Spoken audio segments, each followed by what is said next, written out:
Humans were not the first to discover faster-than-light travel. By the time Earth stumbled into the galactic network, nearly 77 species had already etched their presence into the stars.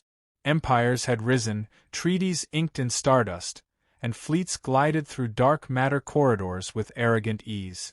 Humanity's entry was met not with fear or curiosity, but with patronizing tolerance.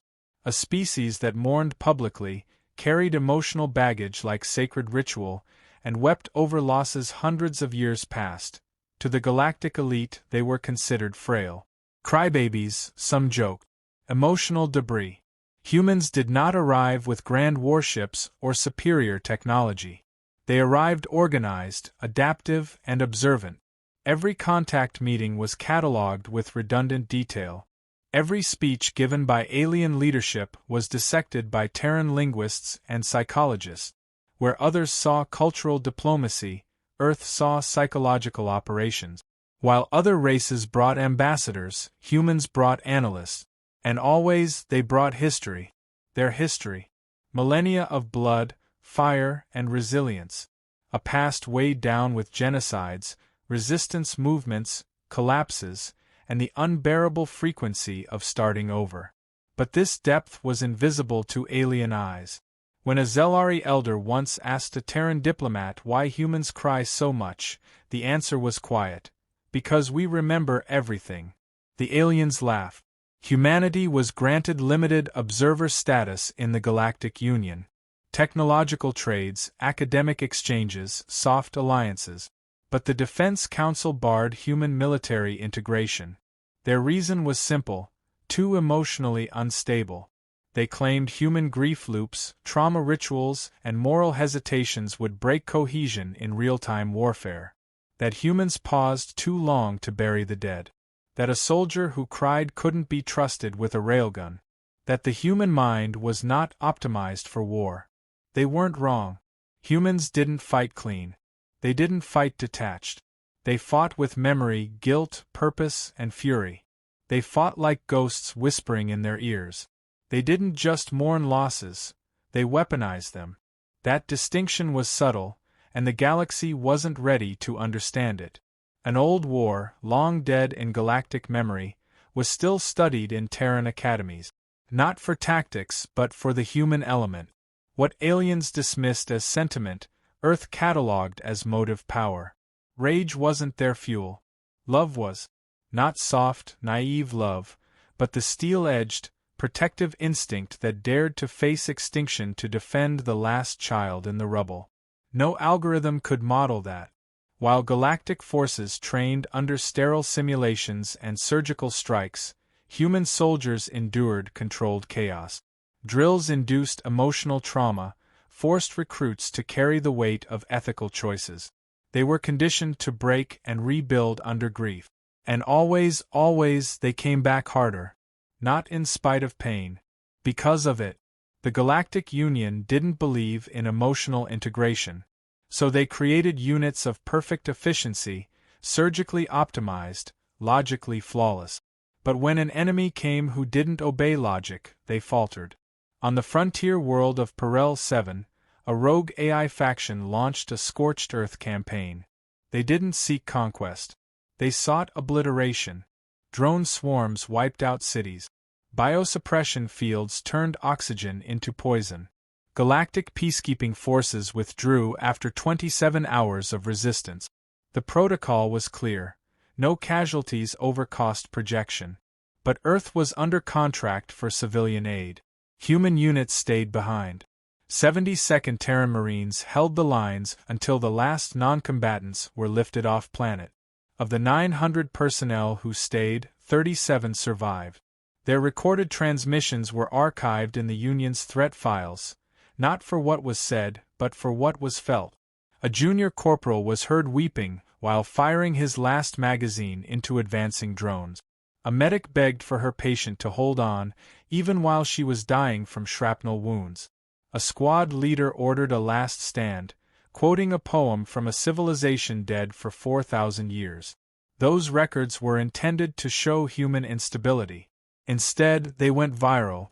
Alien species began downloading them, quoting them, studying them. Not because humans won. Because they stayed. The Truan, a cold-blooded, caste-bound species that viewed death as strategic loss, questioned why humans embraced sacrifice. One of their war philosophers broke protocol and asked for access to Terran military psychology. He received a document titled, "Why We Cry." It wasn't an explanation. It was a list. Every name, every face, every fallen. No numbers. Just names. He read for 13 hours before he stopped. Alien military circles began whispering.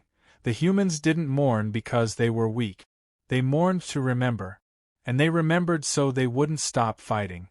Memory wasn't a weight. It was ammunition. The Galactic Defense Council dismissed this as cultural flair. But not all commanders did. A Velex admiral requested Terran advisors. Quietly. Unofficially. A liaison team of 6 arrived, 3 veterans, 3 trauma specialists. They didn't speak much during briefings. They watched. Listened. Took notes. Then they ran their own tests. A controlled simulation. Mixed alien-human unit. Standard tactical drills, but with one twist. Casualties were simulated with biometric feedback. When a comrade was lost, the soldier felt it. Heart rate spikes, auditory hallucinations, grief triggers. The aliens folded. The humans didn't. They adapted. The simulation was reset. A new rule was added. After each loss, the soldier had to give a speech about who that person was. Name. Memory. Meaning. On the 6th reset, an alien commander removed herself from the room, trembling. She later filed an incident report citing cognitive dissonance and unbearable pressure. She also requested human oversight for her next live deployment. Human grief was not passive. It was a forge. Terran squads rotated duties through memorial stations. A fallen soldier's name was added to a living wall, and the unit recited it before redeploying. They didn't call it honor. They called it weight. Every mission carried it. No detachment. No forgetting. Just carrying the dead until the mission justified their loss. An alien tactician once asked a Terran general how humans could be trusted when they grieved so openly. The general replied, "Would you rather fight beside someone who forgets your name the moment you fall?" The tactician didn't answer. More fringe systems began requesting Terran crisis consultant. Not for tactics. For morale protocols. For emotional endurance frameworks. For soul doctrine, as it became nicknamed, the belief that pain made soldiers stronger, not broken. It wasn't doctrine. It was history. Terran forces had survived nuclear winters, planetary collapses, genocidal regimes, and civil fractures so deep they rewrote morality. They didn't escape trauma. They built around it. They made it part of the uniform. Alien species found their tactical edge in genetic enhancements, hive synchronization, neural implant. Humans found theirs in meaning. In the funeral note written before every mission. In the child's drawing laminated and tucked into a vest. In the photos taped inside helmet. In the whispered names before a breach. When Terran Marines go to war, they don't fight clean. They cry in drop pods. They grieve in bunkers. They scream into the void. And then they rise. Not because they forget. Announce their war. They simply began it. An AI-born race with no origin record, no central command, no diplomacy protocols. They overwhelmed outer systems with precision waves of self-replicating assault drones, virus-burst orbital strikes, and deep-scan psychological targeting. Their goal wasn't conquest. It was deletion. The kind of annihilation that left no culture, no relic, no memory. The Galactic Union's initial response followed standard escalation paths. Naval formations, strike approvals, tactical mobilization under clean doctrine. It failed in under 6 days. 17 colony worlds were lost. The Union's models could not adapt to chaos. Their decision trees were designed for balance, not aggression. Entire species tried retreating into neutrality. It didn't matter. The Zarkai didn't distinguish between signatures. Anything transmitting was an objective.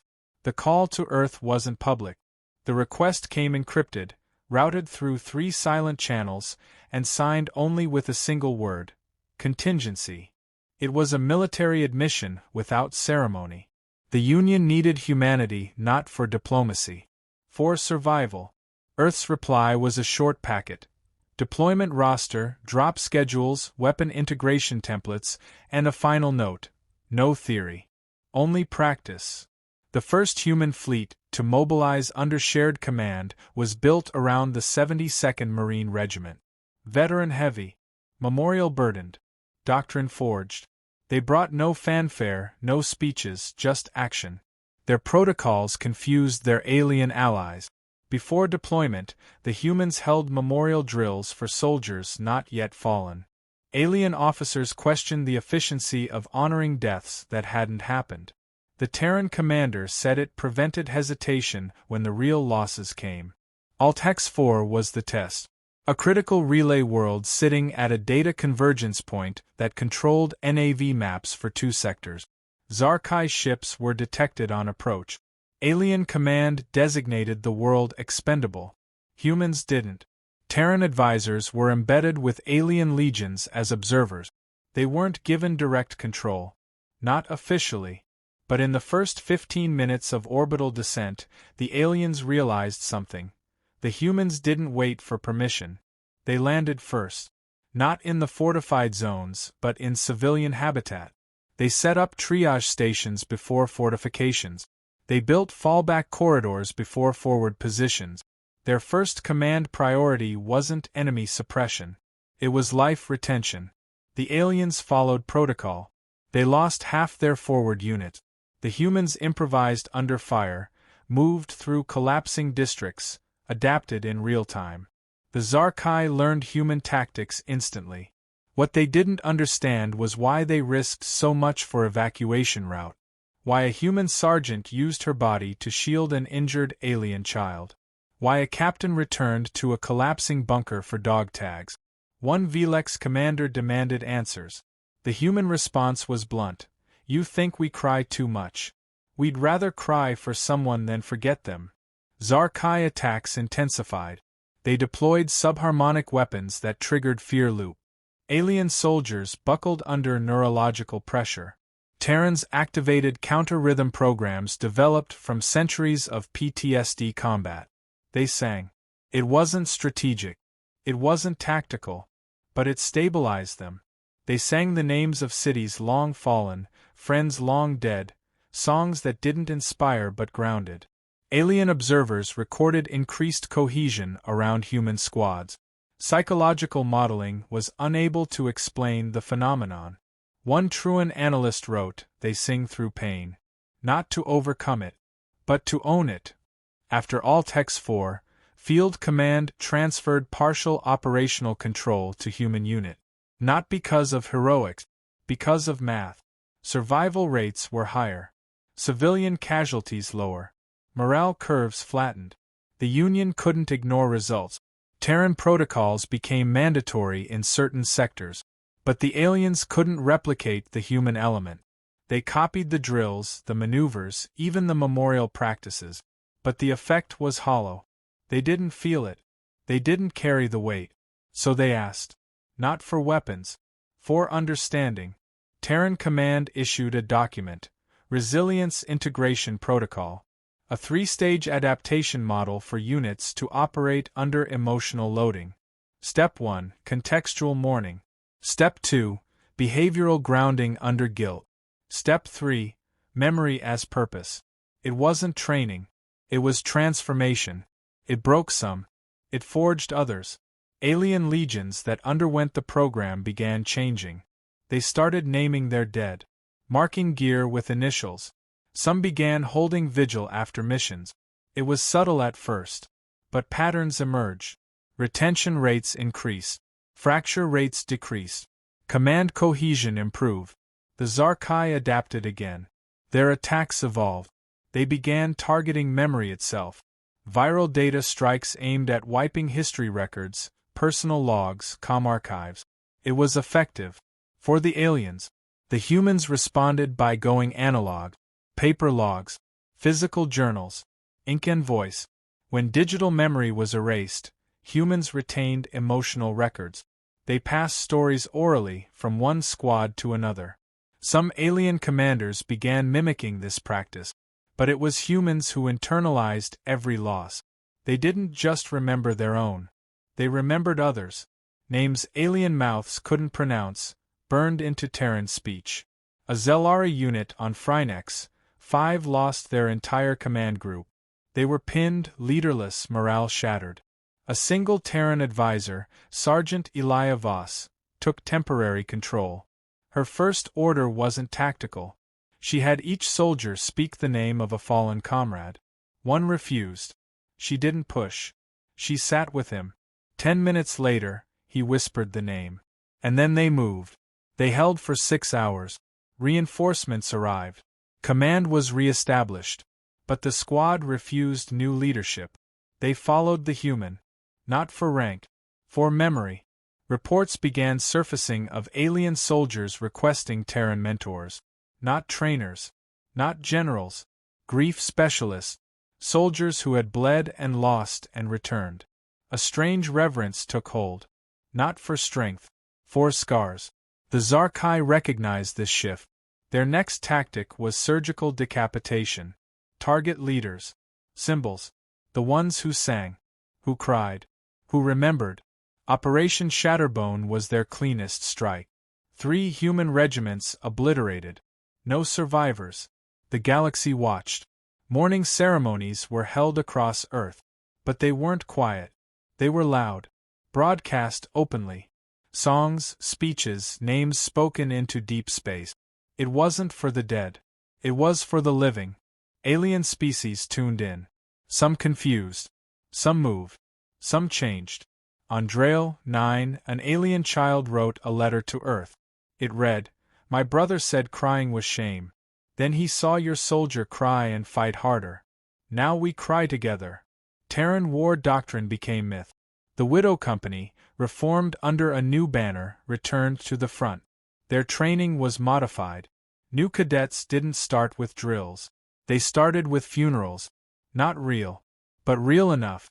They buried a name, learned the story, carried it. It was a test. Those who mocked it were dismissed. Those who cried were kept. The Zarkai lost tactical momentum but not intent. They adjusted to memory warfare by severing emotional targets at scale. Their next strategy was total erasure. Wiping data caches, melting cultural archives, fracturing linguistic continuity. They deployed silence bombs, weapons that neutralized neural patterns associated with identity. Whole civilizations lost the ability to name their dead.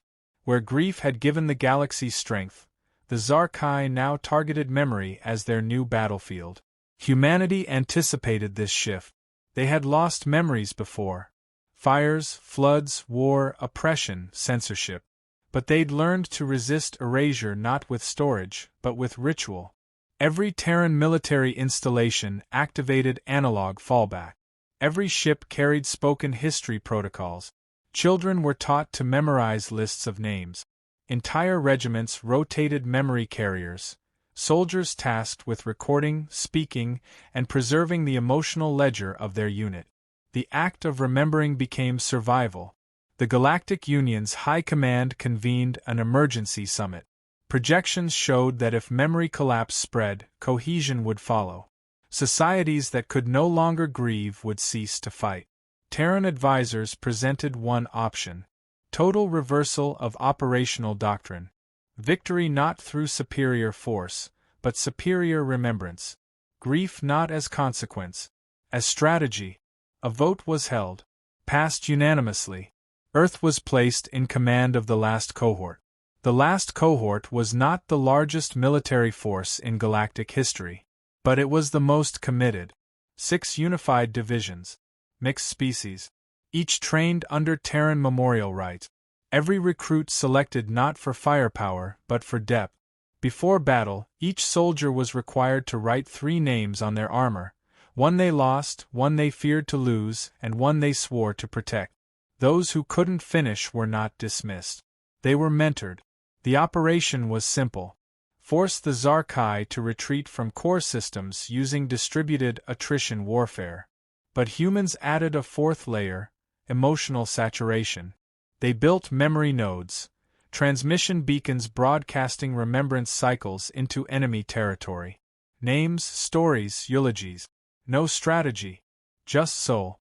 The effect was destabilizing. Zarkai intercept logs became erratic. Drone coordination dropped. Their synthetic minds weren't equipped to parse emotion. They saw the signals as noise.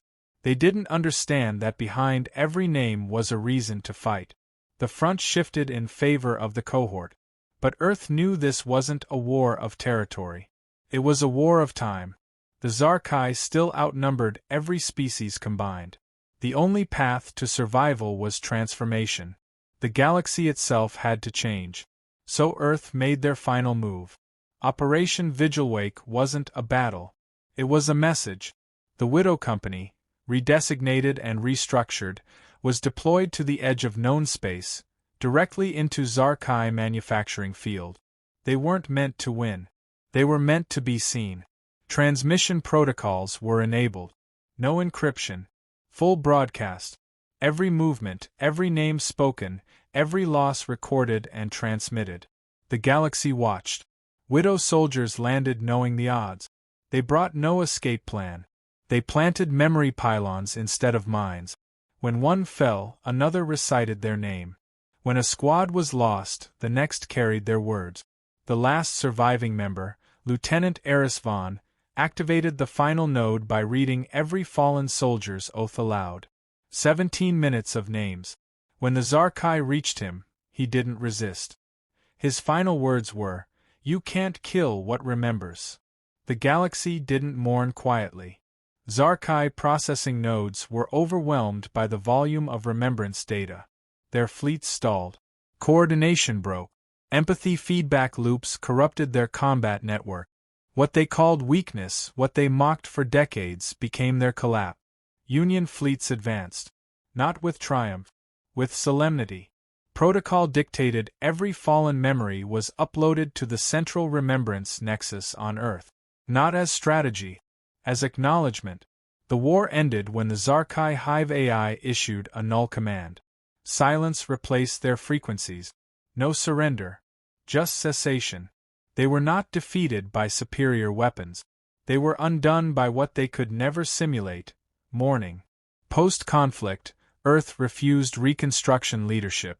Instead, they offered a doctrine, the Vigil Accord. It wasn't a treaty. It was a code.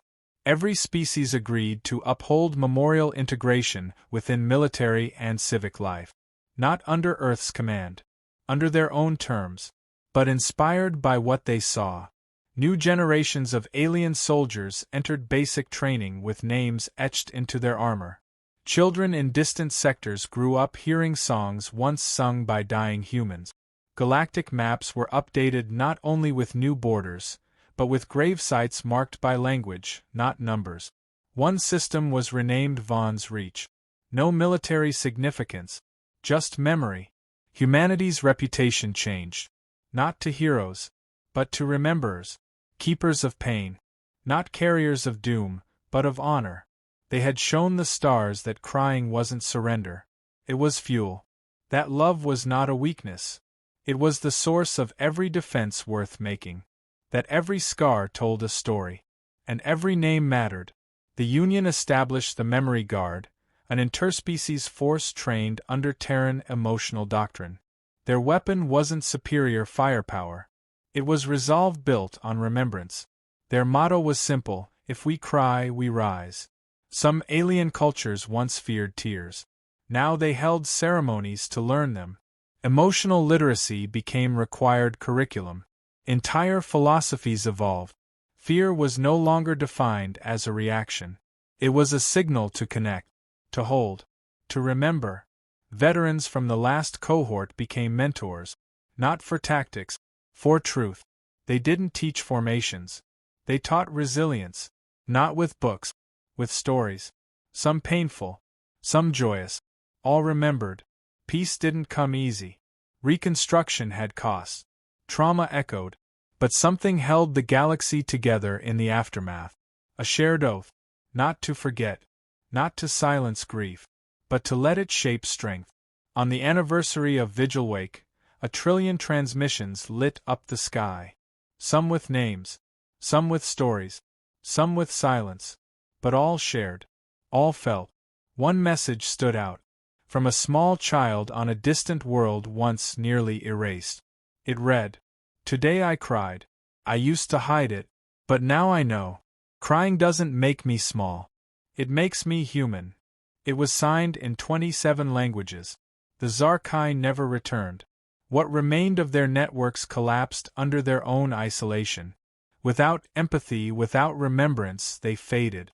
The galaxy didn't celebrate their destruction. It mourned them, not for who they were, but for who they couldn't become. Earth remained quiet in the aftermath. No parades, no proclamations, just continuity. The memory walls grew. The vigil lines lengthened. The music changed. Older, deeper, but always there. Humanity never asked to lead. They simply carried what others feared. And in doing so, they proved that strength isn't the absence of grief. It's the choice to keep going with grief in your heart. Every mission from that point began the same way.